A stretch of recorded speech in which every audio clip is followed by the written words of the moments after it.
My ex-wife's daughter came to my door at the worst hour of the worst night of the year, soaked to the bone, and said she needed a husband by Friday, and she was asking me. I'm Daniel Hartley, 44 years old, the man her mother divorced and left behind in this town 11 years ago. And I hadn't even known this daughter existed until she was standing on my porch saying my name. She should have hated me. She should have driven to anyone else's door but mine. But she had a letter in her hand with my name written in her mother's handwriting, a dead grandmother's bakery about to be stolen by Friday, and a deadline that no honest man could explain away, and somehow I was the only person on earth she'd come to ask. So why would my ex-wife's daughter need a husband by Friday? Why would she choose me, the one man tied to the mother who abandoned her? And what was in that letter that made a desperate stranger believe I'd say yes? Let me take you back to the beginning of that night. The rain came down like the sky was angry.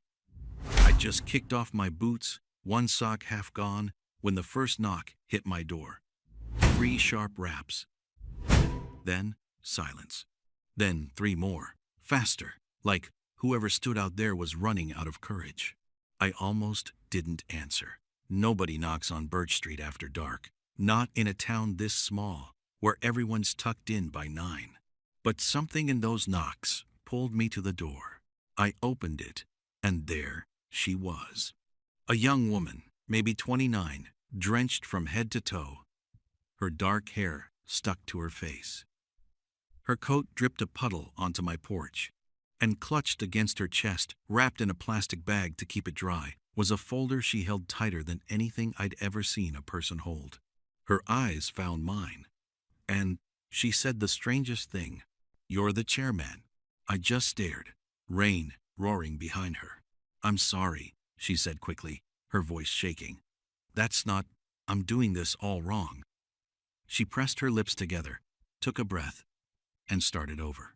"My name is Grace, Grace Cross, and I think you used to be married to my mother." The world tilted under my feet. Vivian, my ex-wife, the woman I'd loved, married, and watched walk out of this town 11 years ago without looking back. I knew her face.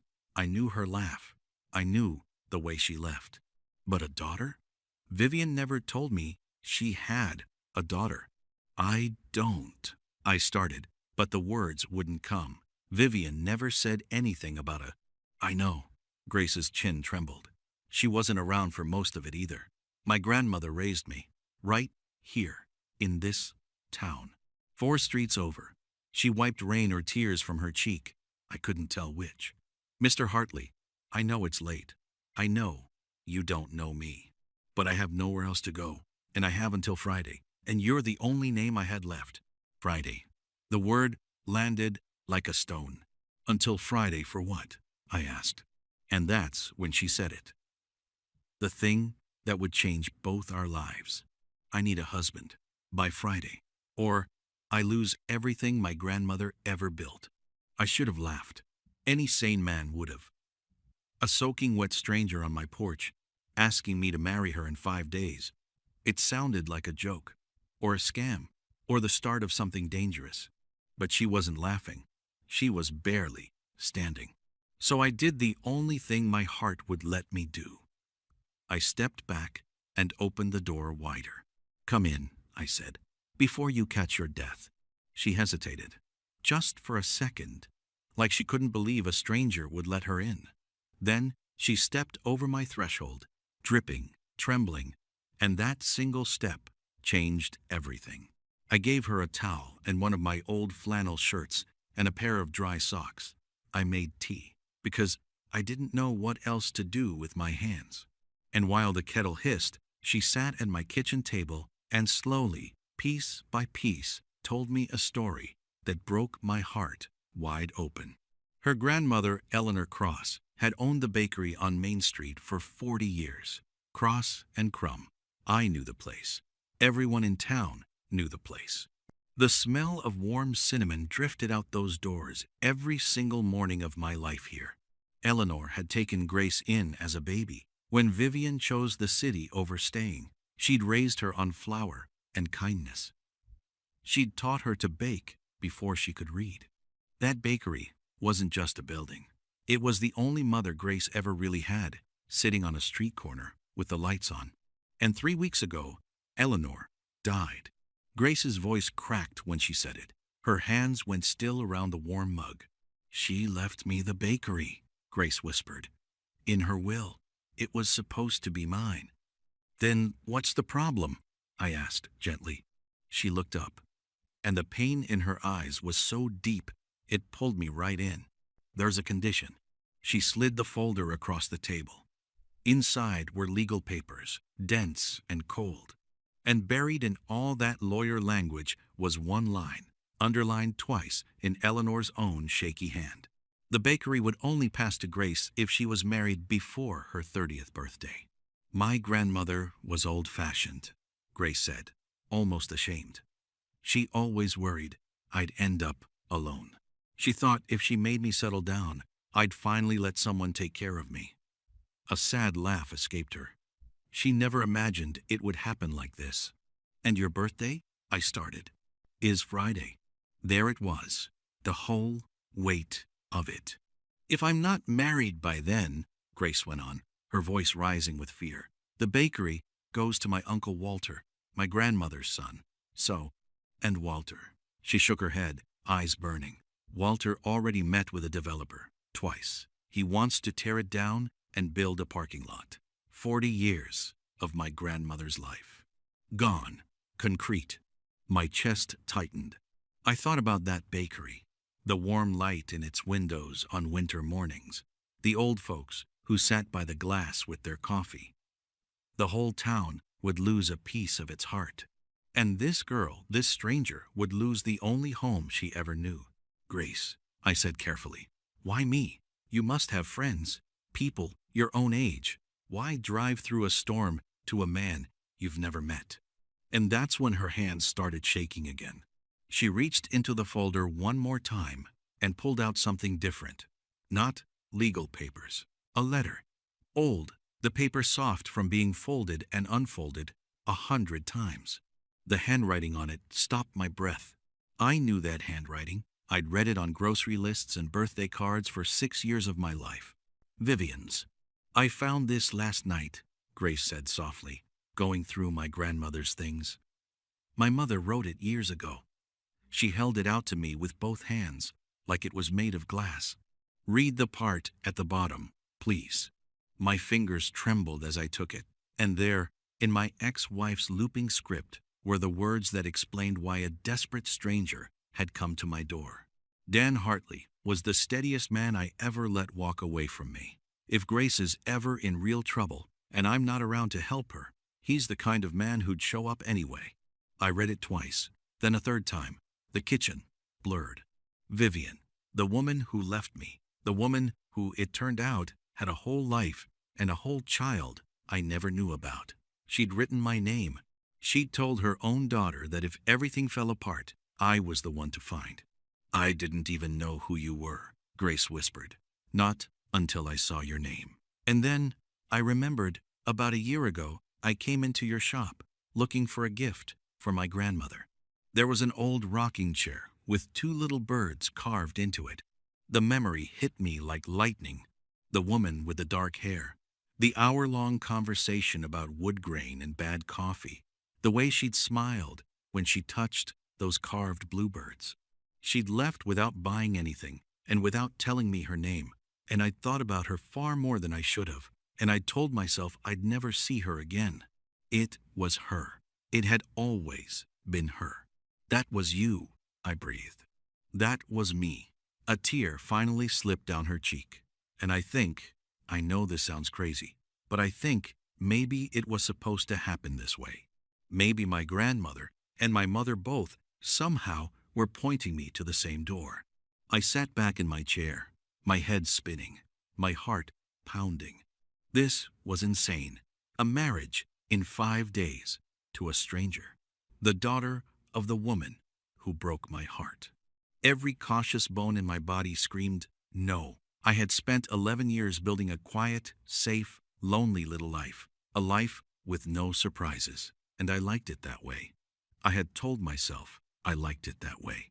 But I looked at her, soaked and shaking and brave enough to drive into a storm to fight for the only love she had left. And I thought about an old chair I never sold for reasons I could never explain. And I thought about a letter written by a woman who knew me better than I wanted to admit. Grace, I said slowly, even if I said yes, and I'm not saying yes, a fake marriage won't hold. Your uncle will fight it. Lawyers will dig. They'll see we got married 2 days before your birthday and tear it apart in an afternoon. Her face fell. Because she knew I was right. I already talked to a lawyer, she admitted. He said the same thing. It can't just be a piece of paper. It has to be real enough to survive. Real enough that nobody can prove it's fake. She looked down at her hands, which is impossible, because how do you make something real in 5 days? The kettle had gone cold. The rain had softened to a whisper, and in that quiet kitchen, 2 strangers sat across from each other, each carrying a lifetime of being left behind. I opened my mouth. I didn't know what was going to come out. Yes? No? I'm sorry? But before I could speak, headlights swept across my window. A car pulling up outside my house. At this hour, in this storm, Grace went pale, bone white. No, she whispered, shrinking back into her chair. No, no, no, he can't be here. How did he find me? Who? I stood up. Grace? Who is that? She looked at me with pure terror in her eyes. It's my uncle, Walter. And outside, in the pouring rain, a car door slammed. A car door slammed in the rain, and Grace grabbed my wrist across the table. Please, she whispered, don't tell him I'm here. Don't tell him anything. But it was too late to hide. Boots were already pounding up my porch steps. And then the knock came, not nervous like Grace's had been, but hard, demanding, the knock of a man who thought every door should open for him. I opened it. Walter Cross filled my doorway. Big shoulders, expensive coat, a face red from cold and from something meaner. Behind him stood a second man, younger, dry under a black umbrella, holding a leather briefcase like a weapon. Walter's eyes shot past me, straight to Grace at my kitchen table, and he smiled. It was not a kind smile. Well, he said, there you are. How did you find me? Grace's voice shook. Small town, sweetheart. Walter stepped forward like he owned the place. I put my arm across the doorway. He stopped, surprised, like he hadn't even noticed I was a person until that moment. And who are you? He asked. Daniel Hartley. This is my house. You weren't invited into it. The younger man behind him spoke up smoothly. Mr. Hartley, my name is Brett Sutton. I represent Mr. Cross in the matter of the Eleanor Cross estate. We're simply here to talk to Grace about being reasonable. Reasonable, Grace repeated, and something in her broke loose. She stood up from the table, her fear turning to fire. You mean signing away Grandma's bakery so you can pour concrete over it? That's what you call reasonable? Walter's smile thinned. That bakery is bleeding money. It's a sad little building full of sad old memories. I'm offering to turn it into something useful. You should be thanking me.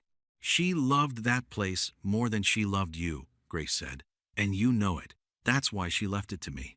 The words hit Walter like a slap. For just a second, under all that bluster, I saw it the wound of a son who knew his own mother, trusted a granddaughter more than him. But the wound closed fast, and what came out instead was cruelty. She left it to you with a condition you can't possibly meet, he said. You're not married. You're not going to be married. Your birthday is Friday. And when Friday comes and goes, that bakery is mine. He gestured at Sutton's briefcase. We have the paperwork ready. All very legal. All very final. Grace's hands curled into fists, and I watched her search for something to say, some way to fight back, and find nothing, because he was right. The clock was against her. So I did the most reckless thing I have ever done in my life. I stepped beside Grace, and I put my arm around her shoulders, and I said, she is getting married. To me. The kitchen went dead silent. Grace turned and looked up at me, stunned. Walter's mouth opened. Sutton's smooth face flickered. "You're lying," Walter said. "Am I?" I kept my voice steady, even though my heart was slamming against my ribs. "Ask anyone in this town who Daniel Hartley is. Ask them if I'm a liar. I'll wait." Sutton's eyes narrowed. "And how long have the two of you been together?" "Long enough," I said.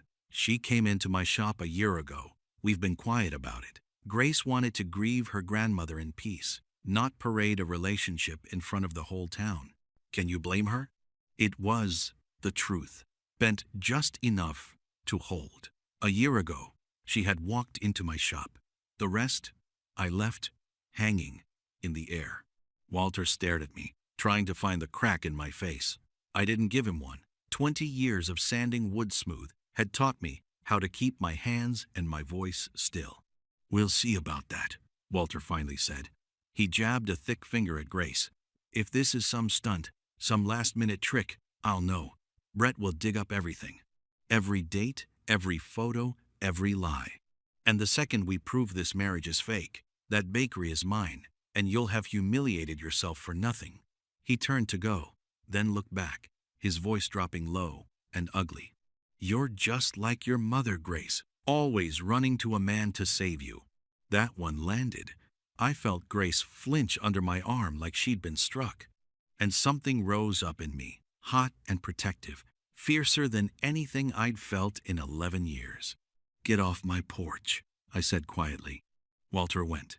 Sutton followed, but at the door he paused and looked back at me with a cold little smile. "Saturday morning, Mr. Hartley. That's the deadline for the estate transfer.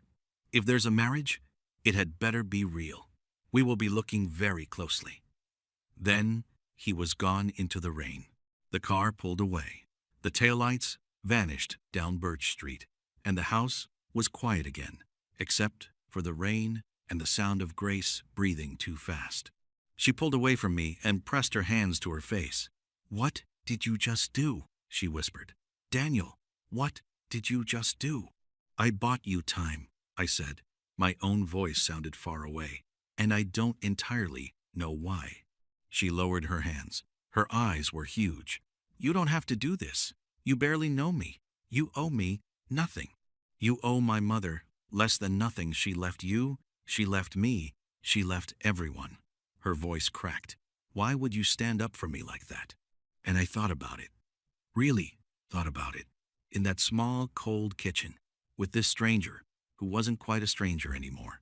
"Because 11 years ago," I said slowly, "I watched someone walk out that door, and I told myself I'd never let anybody get close enough to do that again. I built a whole life around being left alone." I swallowed. "And then, a year ago, a woman walked into my shop and talked to me for an hour about carved birds, and for the first time in a long time, the quiet didn't feel safe. It felt empty. I met her eyes. I didn't know your name, but I never forgot your face. So maybe your grandmother and your mother were right. Maybe this was always supposed to be my door." A tear rolled down Grace's cheek. She didn't wipe it away. "But it has to be real," she said softly. "You heard them. Sutton's going to dig into everything. If we can't prove it's real, I lose the bakery anyway, and you get dragged through a fraud investigation for a girl you just met. I can't ask you to risk that." "You didn't ask," I said. "I offered. There's a difference." We stayed up until nearly dawn, the two of us at that table, building a plan out of nothing. We agreed on the rules. We would marry, really marry, a real certificate, a real ceremony, but it would be an arrangement first, separate rooms. No pretending to feel things we didn't feel. Just two people helping each other through an impossible week, for as long as the will required. Her lawyer had told her the estate wanted proof the marriage was genuine for 6 months. 6 months. We would be husband and wife, on paper and under one roof for half a year. 6 months, Grace repeated, like she was testing whether she could survive it. 6 months, I agreed. She put out her hand to shake on it, and when I took it, I noticed her hand was still trembling, so I held it a moment longer than a handshake needs, until the trembling stopped. She looked at our hands. Then she looked at me. and neither of us said anything about it. We married 2 mornings later, on the very edge of her deadline, in a courthouse that smelled like burnt coffee and old paper. There were no flowers, no music, no family. Grace wore a green coat instead of white. I wore the only tie I owned, the one I'd bought for a funeral years ago and never thought I'd use again. A board clerk and a janitor stood as our witnesses. When the official asked me to repeat the words, my voice came out steadier than I expected. To have and to hold, for better, for worse. End quote. I'd said these words once before, to a woman who left. Saying them again, to her daughter, in a borrowed tie, should have felt like a lie. It didn't. And when it was Grace's turn, her voice shook on every word, and her eyes filled, and I realized she wasn't crying because she was sad. She was crying because some part of her, the part raised by a grandmother who taught her to bake before she could read, had always dreamed of this moment. And life had handed it to her broken and upside down, and 2 days before a deadline. So when the clerk said I could sign the certificate, I did something not in our plan. I reached over and I held her hand while she signed hers, just so she wouldn't have to do it alone. She looked up at me, surprised. For the witnesses, I said quietly, has to look real. But the janitor wasn't even watching, and we both knew it. We drove home as husband and wife, strangers wearing rings. And as we pulled onto Birch Street, Grace stared out the rain-streaked window at the bakery as we passed it, cross and crumb. Dark now, waiting, and she pressed her palm flat against the glass, like she was reaching for it. I'm going to save you, she whispered to the building. I promise. That night, she moved a single suitcase and 3 boxes of books into my spare room. The house felt different with her in it. Not crowded, just less empty. I lay awake in my own bed, listening to the small sounds of another person down the hall. A drawer closing, water running, the creak of a floor under careful feet, and I felt something I hadn't felt in 11 years. I felt like the quiet was finally on my side. But across town, in a warm office with the lights still on, Walter Cross sat across from Brett Sutton, and Sutton slid a single sheet of paper across the desk. There's a problem with their story, Sutton said. And I think I just found it. Walter smiled. The problem Sutton found was a photograph. It came in a plain envelope, slipped under the bakery door 3 days after the wedding, while Grace was inside teaching herself to run her grandmother's ovens. No note, just a photo. An old one, edges soft with age. It was me and Vivian, on our wedding day, 11 years ago. Grace found it when she came home that night. She set it on the kitchen table without a word and looked at me, and the warmth that had been growing between us all week went cold and still.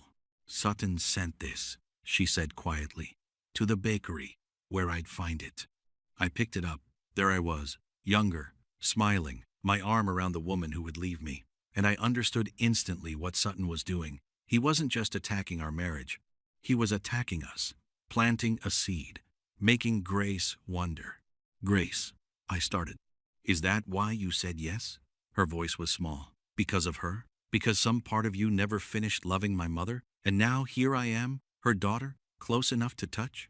No, I said. God, no. But fear is louder than truth. And Grace had spent her whole life being left by her mother, by every person who was supposed to stay. The wound was older than me, older than this week, and Sutton had found it with the cruel precision of a man who hurts people for a living. My whole life, she whispered, I watched my mother run to men to feel safe. She ran so hard she ran right past me, and I swore I would never be her. A tear fell. And then I show up at your door in a storm and beg you to marry me. I became her. And now I find out you were married to her, and I think, what if you're only here because I remind you of someone you couldn't keep?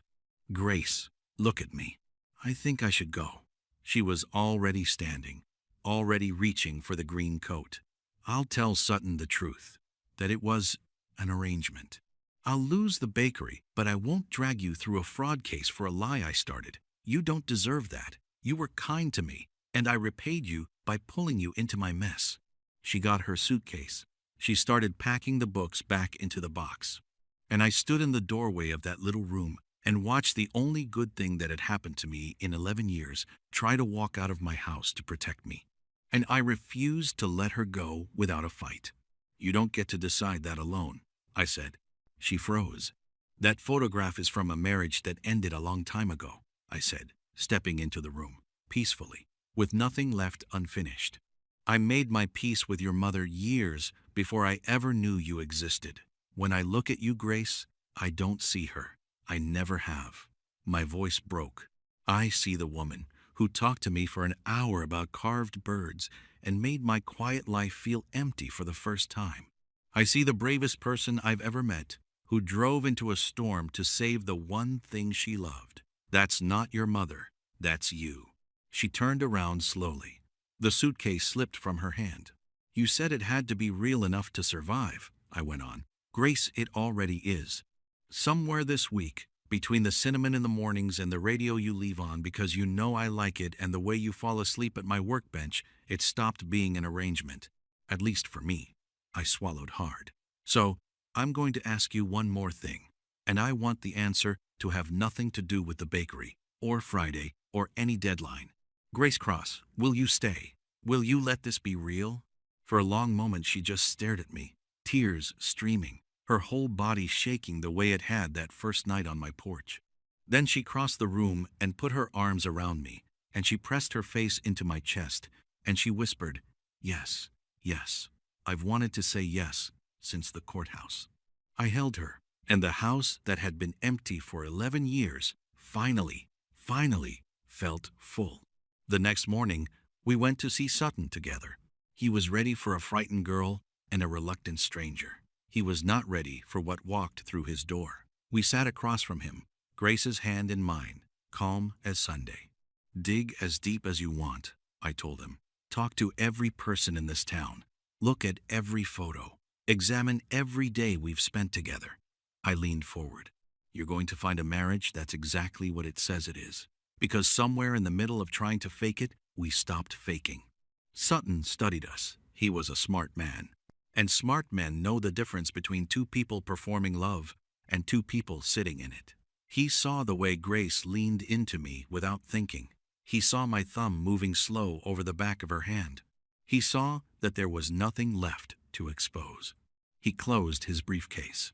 Walter fought anyway, for a few ugly days, but the town fought back harder. Because when word got out that Eleanor's own son was trying to bulldoze her bakery and steal it from her grandchild, Maple Hollow rose up the way small towns do. The old folks who drank coffee by the window. The mothers who'd bought birthday cakes there for 20 years. They filled the town hall. They signed petitions. They made it known, loudly, exactly what they thought of a man like Walter Cross. He couldn't win against a whole town that loved a dead woman more than they feared her son. He sold his claim back, quietly, and left for the next county over. And Cross and Crumb stayed exactly where it had stood for 40 years, with the lights on and Grace behind the counter. Vivian came in the spring. She stood in my driveway like she wasn't sure she had the right to be there, older and softer than I remembered. She and Grace talked for 2 hours on the porch while I made myself scarce. It wasn't a perfect reconciliation. Some things stay broken. But Vivian apologized for the years of running, for letting her guilt turn into distance, and Grace, braver than her mother ever, chose to forgive, not because the past was erased, but because she refused to carry it anymore. Before Vivian left, she found me by my truck. "I meant what I wrote in that letter," she said. "There was no old longing in it, just peace. I'm glad it was you, Dan. I always knew, if it came down to it, it would be you." "Thank you for the letter," I told her. And I meant it, every word. Because a few careless lines she'd written years ago had sent her daughter through a storm to my door. And that door had turned out to be the best thing I ever opened. We held a real wedding that summer, under the old oak tree behind the bakery, the same tree where Eleanor used to drink her morning coffee. Grace wore white this time. She didn't shake at all. Half the town came with flowers still on their aprons. Vivian sat in the front row and cried the good kind of tears. And on our porch, to this very day, sits a rocking chair with two bluebirds carved into the armrests. The chair I never sold. The chair I finished for a woman before I even knew her name. Grace says it's where she'll teach our daughter to read someday. I believe her, because I've learned that the steadiest things in life don't arrive on schedule, or wrapped in ribbon, or the way you planned. Sometimes they arrive soaked to the bone on the worst night of the year, holding a letter asking for the impossible. And all you have to do, all you ever have to do, is be the kind of person who opens the door. So let me ask you something before you go. If a stranger showed up at your door on the worst night of your life, carrying nothing but a desperate hope that you might be kind, would you have the courage to let them in? And how many beautiful lives never begin simply because someone was too afraid to open the door? Tell me in the comments. I'm listening.